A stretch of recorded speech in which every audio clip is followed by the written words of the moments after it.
Hi, everybody. This is Hondo Carpenter, your Las Vegas Raiders beat writer on SI and the host of the Las Vegas Raiders Insider Podcast. It's great to be with you. Happy Friday. I hope you've had a great week. So much information is accumulating and flowing, and a lot of stuff happening. And so I'm very excited about today's program. We're going to give you my latest mock draft. Now, for this is my third one of the year. And for those of you that don't know how I do my mock drafts, let me lay it out for you. Literally, I got one of my best friends sitting here in my office with me, but literally just seconds ago, I'm on the phone with an NFL general manager. Now, I get 5 people who the Raiders will not be picking against. So I want you to know none of these people are in the top 5. And I say to them, tell me how you predict the top 5 will go today, because we know where the Raiders sit. Okay. They're there at 6th pick. And I just say to them, how do you think it would go? And then what do you think the Raiders will do? Then I take it with information I have from the Raiders. And then I go through and I make that pick. I also ask them if they have an eye, what they're, because every team's doing mocks. What's your latest mock? Because then I want to look about where people fall and whatever. So for I only get the first round mock, but and that's just how they project other people. Now let me just say this to you for so like when you hear who I have the Raiders taking at number 2 today, it's going to be because on at least 3 of those men's boards, he was available with the second pick. So here we go. There are 3 new picks in this, starting with pick number 1, 6 overall. My last one, mock draft 2.0, we had Will Campbell, the offensive tackle out of LSU. Big change here. I am expecting, now I'm not going to go through who they say is not available because a little bit of propriety there, but I have the Raiders a massive fall. Mason Graham, the best defensive tackle in this draft, somehow gets to 5. I mean to 6. And the Raiders nab him. Now, you may say, wait a minute. They got Adam Butler. They got Christian Wilkins. What are they? They've got some guys. What are they doing? You never have enough offense and defensive linemen, and especially pass rushers. Graham can stop on a dime and give you 9 cents change. He can twist, he can turn, he's got multiple pass moves. I was told by one person that said they think he's a more talented Kalijah Cansey, significantly more talented, and Clancy was very good, by the way. But I had one GM literally say to me, they think that there has not been a defensive tackle with his motor since Ndamukong Suh. So somehow he drops. Well, we know how he would drop. It's because there are bad drafting teams. If you took the bottom 5 teams in this draft, Mason Graham would never even get close to 6. You have a better chance of a Krispy Kreme surviving on my desk for a day than Mason Graham getting to 6 with the Raiders. But the teams in the top 5 are perennial top 5 drafters. That's why they're there. That's why Mason Graham.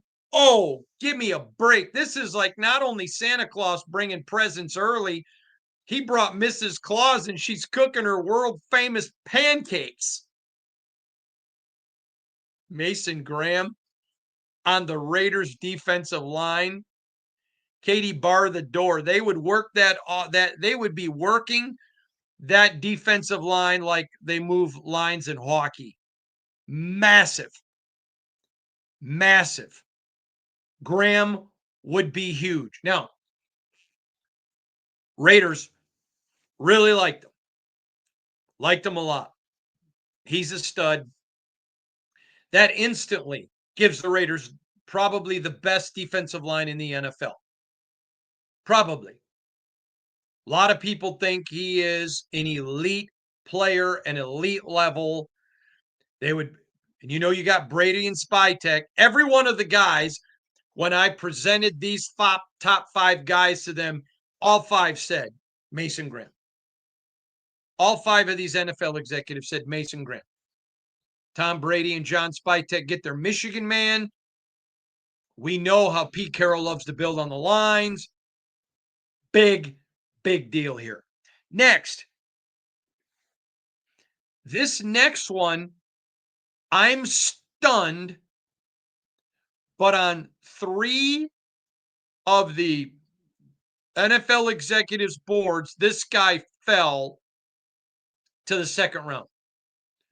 And let me tell you, I was literally just on the phone moments before I started this with a GM who told me yesterday, we were talking about something else, we weren't talking about this, but he said to me yesterday, there are just so many bad drafting teams that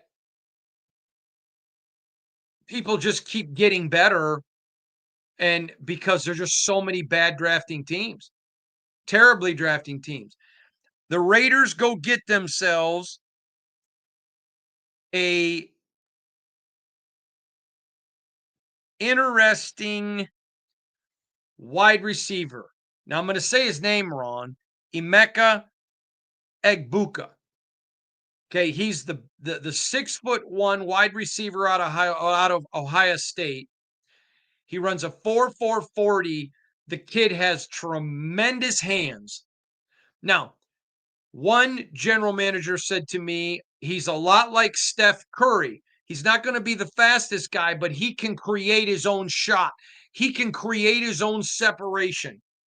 You put him in an offense with the Jacoby Myers, Trey Tucker, Brock Bowers, and his ability to run routes, very disciplined, extremely disciplined.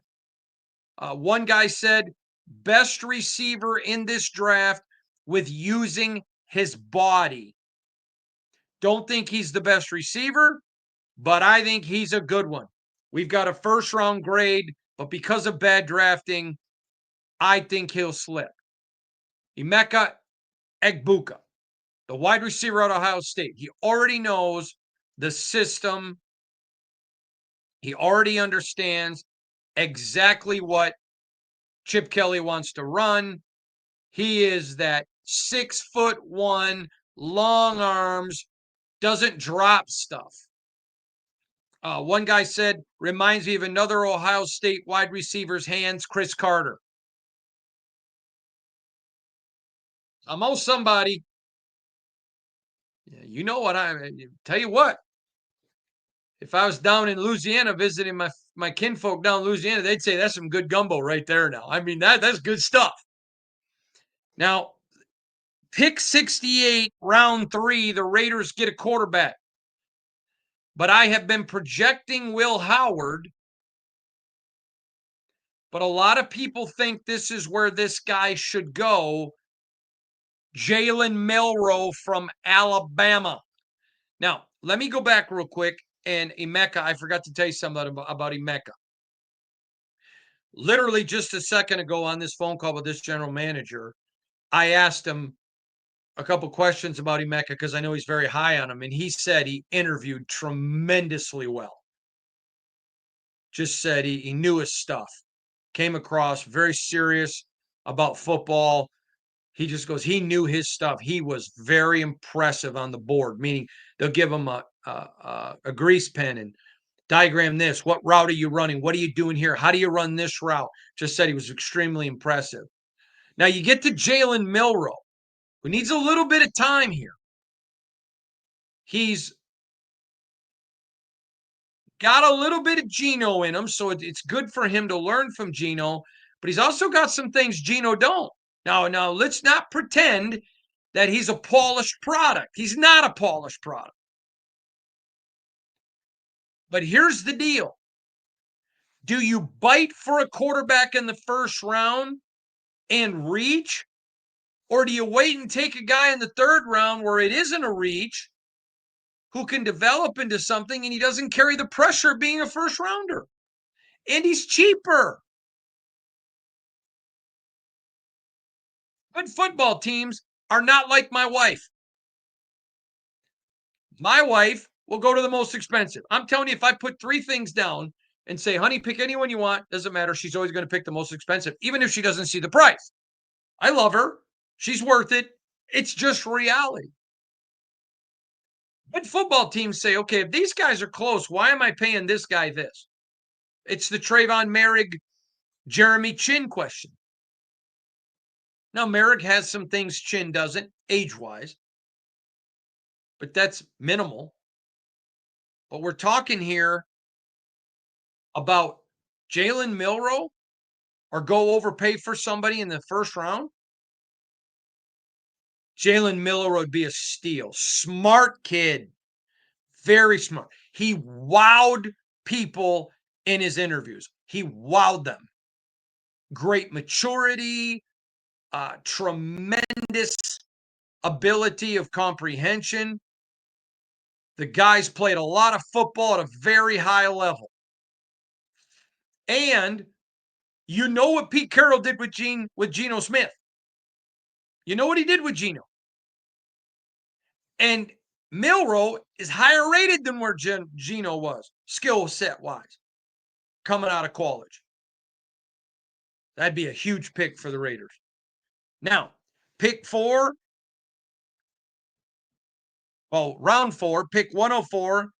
I'm not moving off of this. Fentrell Cypress, cornerback, Florida State. I've talked about him ad nauseum with you.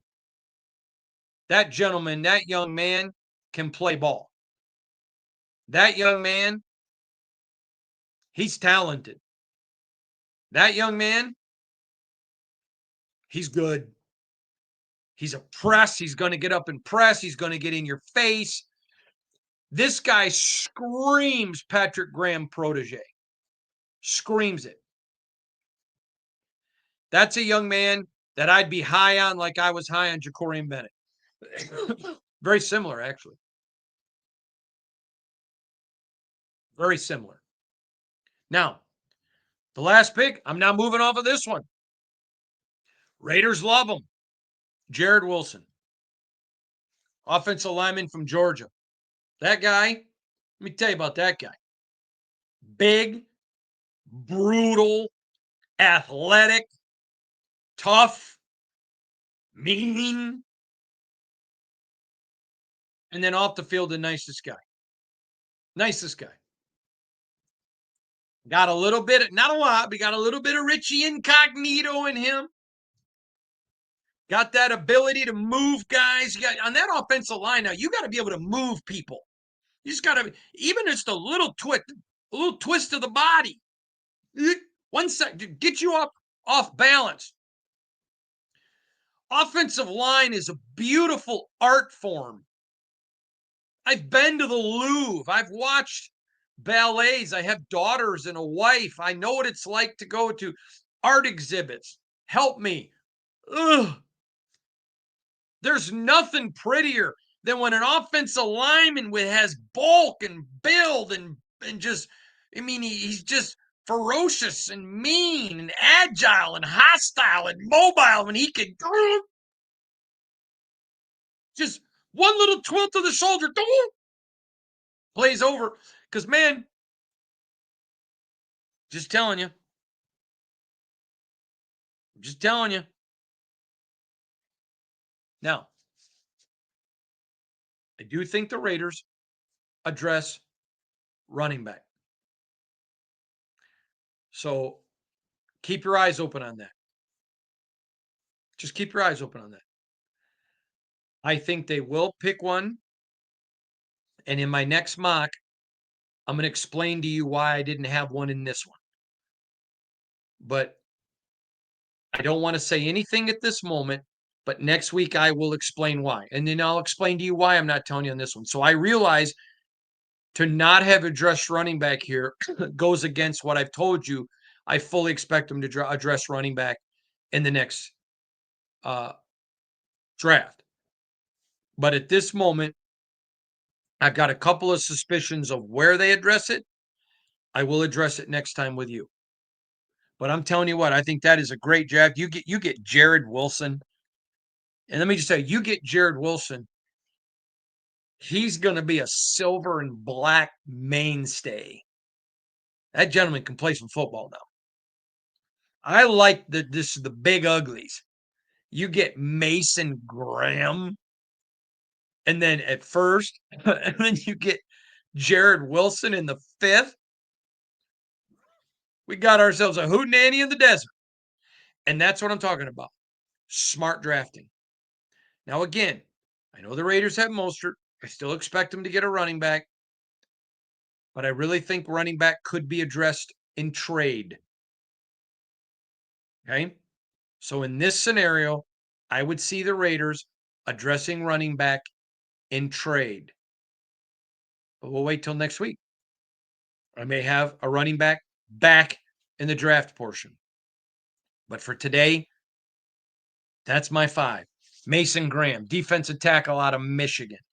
Emeka Egbuka, the wide receiver out of Ohio State, 6'1", 4'4".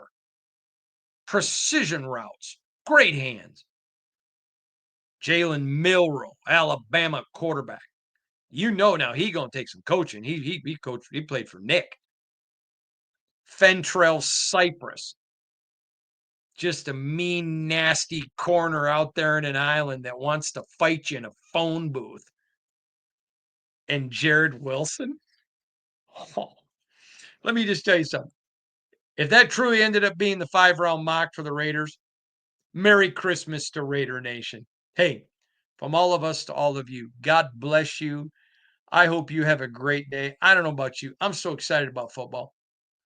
This is such a great time of year. It's like anticipate. Remember when you were like 7 or 8 and you're just wondering what presents I'm going to get and you're waiting for Christmas? There's so many great players. It's an exciting time of year.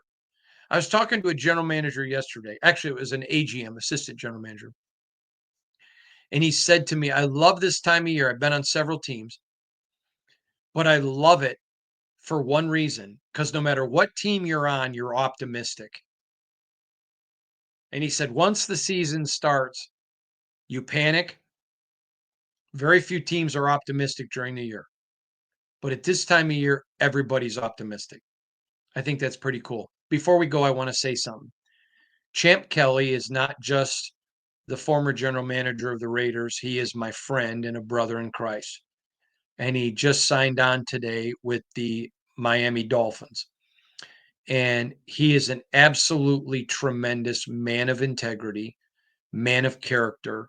He's a godly man, a great husband, and he's a terrific friend who I care and love for dearly. And I just want to congratulate him.